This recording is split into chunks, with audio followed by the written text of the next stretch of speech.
એટલે નાના મોટા સમાજમાં સકારાત્મક પરિવર્તન માટે તમારે ક્યાં મોટા વ્યક્તિ હોય તો જ થઈ શકે, તમારી પાસે બહુ મોટું ફંડ હોય ને તમે મોટી સંસ્થા ચલાવો તો જ થઈ શકે એવું માનવાનું નહીં.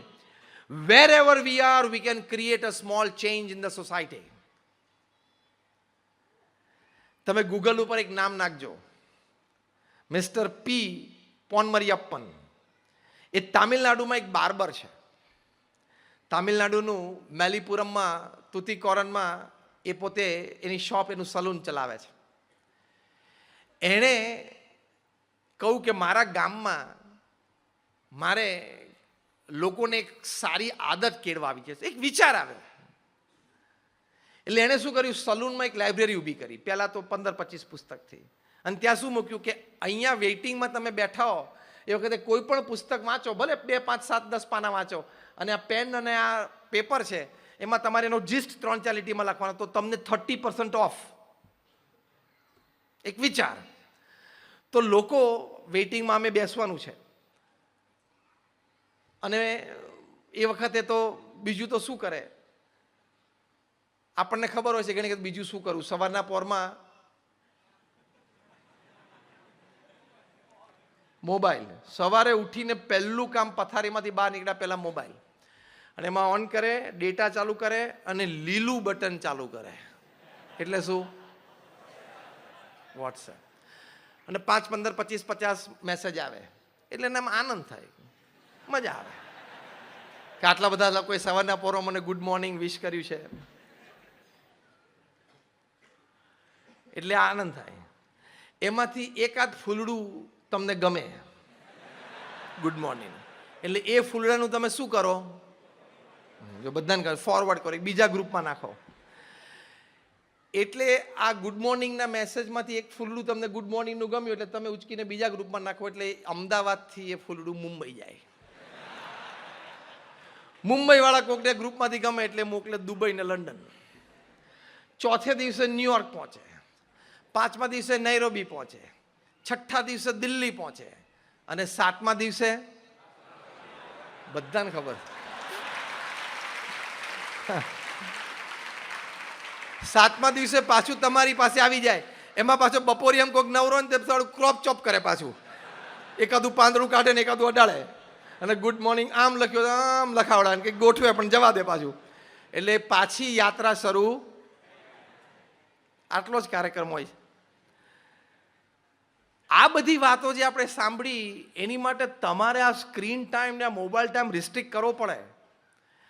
તમે માનો છો તો the red button that is YouTube અને the green button that is WhatsApp, it has the power to consume your whole life time.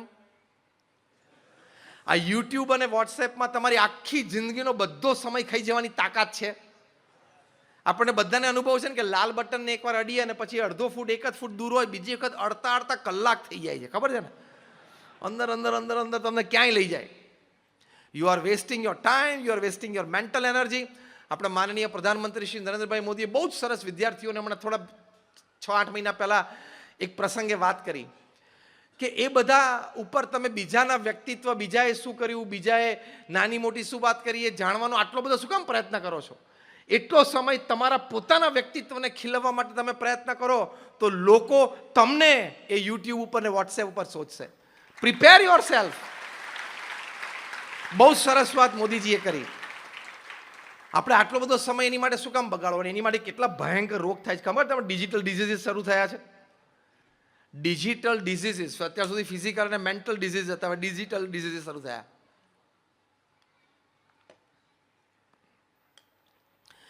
એક છે ટેન્ઝાઇટી, એટલે ટેક્સ્ટ પ્લસ એન્ઝાઇટી. એટલે એને આમ 15-25 મિનિટ થાય ને તેમ થાય કે આનું કોઈનો કેમ મેસેજ નથી આવ્યો, ફોન કેમ આમ ખિસ્સામાં વાઇબ્રેટ નથી થયો. તો તું સેલિબ્રિટી છું, તારા ઇન્સ્ટાગ્રામ ઉપર 2 મિલિયન ફોલોવર છે કે તારો ફોન વાઇબ્રેટ ચાલુ રહે? એને શું કહેવાય? ટેન્ઝાઇટી, ટેક્સ્ટ પ્લસ એન્ઝાઇટી. બીજો ટેક્સ્ટાફ્રેનિયા નામનો રોગ થાય છે. આ યુવાનોને થાય છે, young boys and girls at the age of 14, 15, 18, 20, 22, 23. અને રિહેબ સેન્ટર્સમાં મૂકવા પડે છે, ટ્રીટમેન્ટ હોસ્પિટલમાં લેવી પડે છે. એટલે ટેક્સ્ટાફ્રેનિયા નામનો રોગ થાય. એટલે શું કે એને એમ થાય કે આનું મોબાઈલ વાઇબ્રેટ થયો, કોઈકનો મેસેજ આવ્યો લાગે છે, એટલે બહાર કાઢીને બધું ખોલે, વોટ્સએપ ખોલે ને ઇન્સ્ટા ખોલે ને ફેસબુક ખોલે, પછી કંઈ નથી, પાછો મૂકી દે. એને ટેક્સ્ટાફ્રેનિયા કહેવાય. FAD, Facebook addiction disorder. એને તો વર્લ્ડ હેલ્થ ઓર્ગેનાઇઝેશને કહ્યું છે કે FAD is a mental disorder. તમે દિવસમાં 5થી વધારે વખત ફેસબુક ખોલો એટલે તમે માનસિક રોગથી પીડાવ છો. અને ફેસબુકનો ચોખ્ખું ગુજરાતી તમને ખબર છે? ફેસબુકનો ચોખ્ખો ગુજરાતી અર્થ પંચાત. એના સિવાય કાંઈ છે? તમે આ 2024 સેલિબ્રેટ કેવી રીતે કરી શકશો? આટલો બધો ટાઈમ અને એનર્જી એની પાછળ કાઢશો તો. ફોમો નામનો રોગ થાય, ફિયર ઓફ મિસિંગ આઉટ. તમારા બે મિત્રો ક્યાંક મળ્યા, જોઈન્ટ ઉપર મળ્યા, આઈસ્ક્રીમ ખાધો ને ફેસબુક ઉપર પોસ્ટ કર્યું, અને તમે જો તમને કે આ લોકો મને બોલાવ્યો નહીં, હું નજીક જ હતો, મને ફોન કરતો પહોંચી જાત ને આ પેલો લાલ ટી શર્ટ વાળો એ મને કેમ નથી બોલાવતો. વિચારો શરૂ થાય, ઊંઘ ઉડી જાય, 2 વાગ્યાથી ઊંઘ ના આવે, સ્લીપિંગ પિલ્સ લેવી પડે. આવા રોગથી લોકો પીડાય છે. Young teenagers and youngsters, and they are to be taken to hospitals, rehab સેન્ટર્સમાં જાય છે.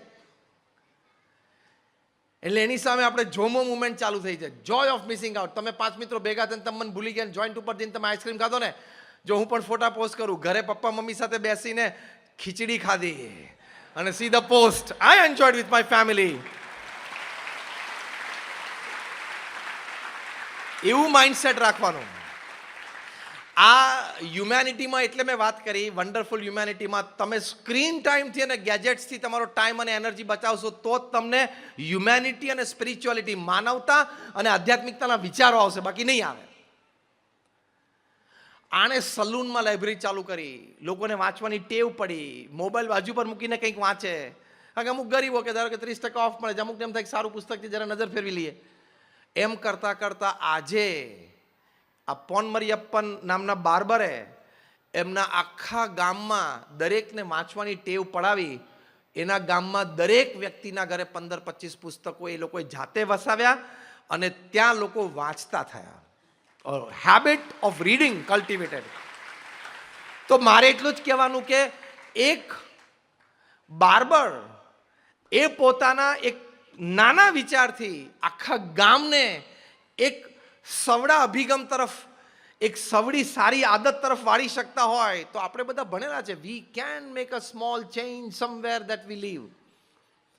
અને આપણે બધા સંકલ્પ રાખવાનો કે before I die, before I leave this earth, I will make a small positive change at a place where I found it. The place that I found it, I want to make it a bit better. જે સ્થાન મેં જે રીતે જોયું એના કરતાં મારે થોડુંક તો સારું કરવું છે. જે લોકોને હું મળ્યો એનામાં થોડી સારપ તો લાવવી જ છે. That is humanity. તો આવા ઘણા બધા પ્રસંગો છે કે નાની વ્યક્તિ, મેં તમને આ કેતન દેસાઈની એના 24 કર્મચારીઓને વેજીટેરિયન કર્યા, મહંત સ્વામી મહારાજને આ પ્રસંગ એમને સંભળાયો. મહંત સ્વામી મહારાજે 2 હાથ ઊંચા કરીને એની માટે તાલીઓ પાડી, એપ્રિશિએટેડ હિમ. તો આ કેતન દેસાઈ એક યુવાન, એક એન્જિનિયર અથવા એક બાર્બર, એ આટલો એક પોઝિટિવ ચેન્જ લાવી શકે માનવતાની દ્રષ્ટિએ, તો આપણે પણ સક્ષમ છીએ. એટલે એની માટે પ્રયત્ન